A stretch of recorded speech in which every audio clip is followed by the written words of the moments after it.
तो अभी एक पेगासस सॉफ्टवेयर के बारे में एक न्यूज़ निकल के आ रही है कि पेगासस सॉफ्टवेयर से कई सारे लोगों की प्राइवेसी का हनन हुआ है। मतलब एक आपने देखा होगा कि हैकर्स जो काम करते हैं कि हमें बताए बिना, हमारी परमिशन के बिना हैकिंग करते हैं, हमारी परमिशन के बिना हमसे इन्फॉर्मेशन ले लेते हैं और वो हमारे खिलाफ ही इस्तेमाल करते हैं।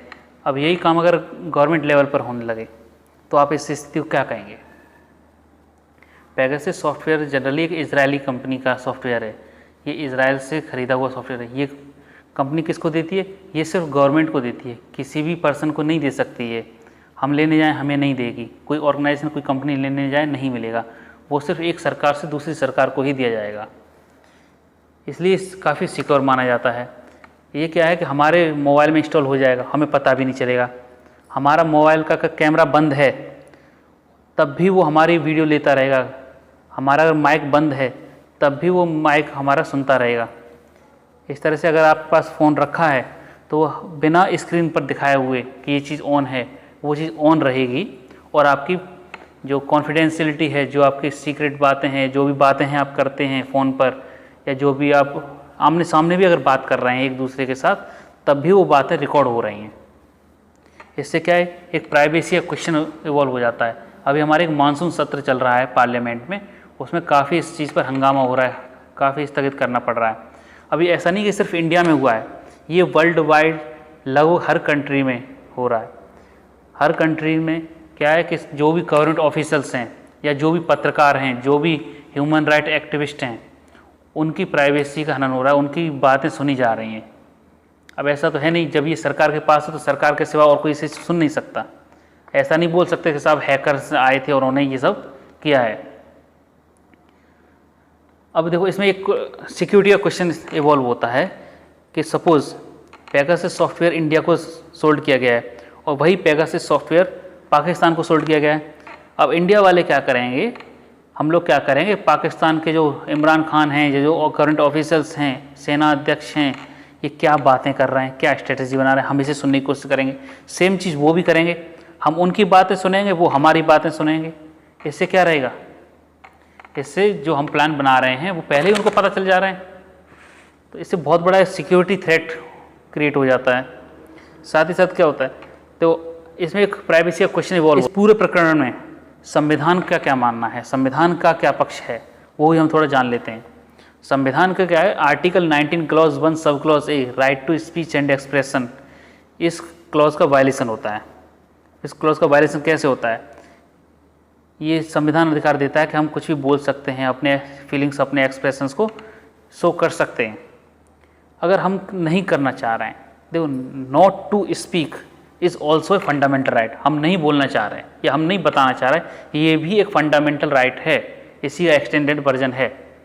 सपोज़ मैं कोई बात नहीं बताना चाह रहा सरकार को या किसी को भी पब्लिक प्लेसेस में, और वो कोई मेरी सुन रहा है, मेरी परमिशन के बिना सुन रहा है, तो ये क्या कर रहा है, हम मेरे फंडामेंटल राइट को वायलेट कर रहा है कि नहीं कर रहा है। आर्टिकल 19 क्लॉज 1 सब क्लॉज ए का वायलेशन है। साथ ही वायलेशन है आर्टिकल 21 का। आर्टिकल 21 क्या बोलता है, राइट टू लिबर्टी देता है, right to liberty and right to dignity. Suppose कोई ऐसी बात है जो पब्लिक में नहीं आनी चाहिए मेरी, और सरकार सुन रही है, बाई चांस इन केस अगर वो लीक हो जाती है, जिससे मेरी छवि धूमिल होती है, जिससे मुझे शर्मिंदगी महसूस होती है, तो ये राइट टू डिग्निटी का हनन हो गया, मेरी उसका वायलेशन हो गया। ऐसे ही राइट टू लिबर्टी है, मेरी इच्छा है, मैं नहीं बताना चाह रहा, मेरी इच्छा है, ये नहीं करना चाह रहा, मेरी मर्जी के बगैर कोई काम हो रहा है, तो मुझे बोलने की आज़ादी नहीं है, तो वहाँ मैं डरूंगा कि कहीं ये मेरी बात सुनी तो नहीं जा रही है, तो ये लिबर्टी का भी हनन हो गया। तो इनमें 2 आर्टिकल्स का वायलेशन हो रहा है। ये तो रहा कॉन्स्टिट्यूशन की बात। जो अब तक का राइट टू प्राइवेसी से संबंधित जो सुप्रीम कोर्ट के जजमेंट रहे हैं, जो केसेस रहे हैं, वो इस बारे में क्या कहते हैं। तो कई सारी चीज़ें हैं, Kharag Singh versus state of UP, PUCL versus union of India, या इंडियन टेलीग्राफ एक्ट ऑफ 1885, इन सब चीज़ों का इनमें एक रेलेवेंस है इस प्रकरण में, पेगासस प्रकरण में। अब क्या रेलेवेंस है वो हम समझने की कोशिश करते हैं। तो इंडियन टेलीग्राफ एक्ट ऑफ 1885 ये क्या बोलता है, ये बोलता है कि कोई भी सीक्रेसी ओपन नहीं होगी। जो भी टेलीग्राफ भेजा जा रहा है वो कोई बीच में खोल के नहीं देख सकता, उसे कोई डिक्रिप्शन नहीं कर सकता। ये कब का? हमारा 1885 का, अंग्रेज़ों के ज़माने का है। अब हमारा सोसाइटी इवॉल्व हो गया है, टेक्नोलॉजी इवॉल्व हुई है, अब हमारे पास टेलीफोन आ गए हैं। ठीक है, जो केस हुआ था PUCL versus union of India में, इसमें क्या था कि हमारे पास कोई स्पेसिफिक गाइडेंस नहीं थी। हमारे पास गाइडेंस थी वो टेलीग्राफ तक ही लिमिटेड थी, कोई टेलीफोन से रिलेटेड कोई गाइडेंस नहीं थी। टेलीफोन्स को कैसे हमें रेगुलेट करना है इसकी हमारे पास कोई जानकारी नहीं थी। तो सुप्रीम कोर्ट ने इस केस में बोला कि ठीक है, हमारे पास कोई प्रॉपर प्रोसीजर नहीं है, तो उस प्रोसीजर को इस्टेब्लिश करते हैं। सुप्रीम कोर्ट ने बोला कि अगर किसी को, सरकार को फ़ोन टैप करना है नेशनल सिक्योरिटी पर्पज़ या पब्लिक अवेयरनेस या कोई भी इम्पोर्टेंट काम के लिए, जिसमें उस सरकार को लगता है कि ये नेशनल थ्रेट बन सकता है, ये सिक्योरिटी थ्रेट बन सकता है, या इससे हमें हमारी सिक्योरिटी को फ़ायदा मिलेगा, या क्राइम रोकने के लिए फ़ायदा मिलेगा, या पब्लिक वेलफेयर के लिए ज़रूरत पड़ रही है किसी की फ़ोन टैपिंग करना, या हमें लग रहा है कि ये व्यक्ति खुरापात कर सकता है, ये व्यक्ति आगे चल के कुछ दंगे फसाद कर सकता है, तो हम उसकी फ़ोन टैपिंग कर सकते हैं, उसकी करनी चाहिए फ़ोन टैपिंग। बेसिकली ये लॉजिक था। सुप्रीम कोर्ट ने एक प्रोसीजर इस्टेब्लिश किया, उसमें कहा अगर किसी की फ़ोन टैपिंग करनी है तो आप 2 महीने तक कर सकते हो। और वो ऑर्डर कौन देगा? ऑर्डर देगा home secretary. Home secretary order देगा कि हमें फ़ोन टैपिंग करनी है, तो 2 महीने तक वो उसका ऑर्डर वैलिड रहेगा।